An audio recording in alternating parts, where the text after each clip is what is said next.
Went for a little test drive.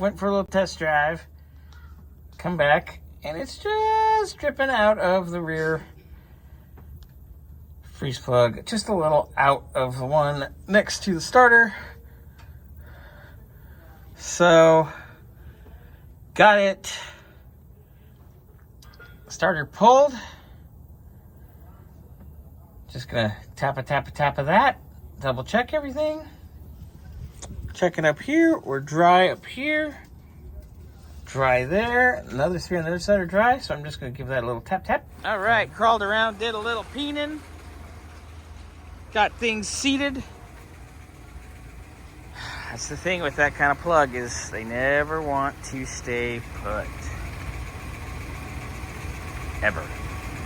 It takes a while to seat them. So I'm gonna go do a couple more laps around the block, bring it in, turn it off, see if we got any more drippies, and then it's ready for Aaron to pick it up.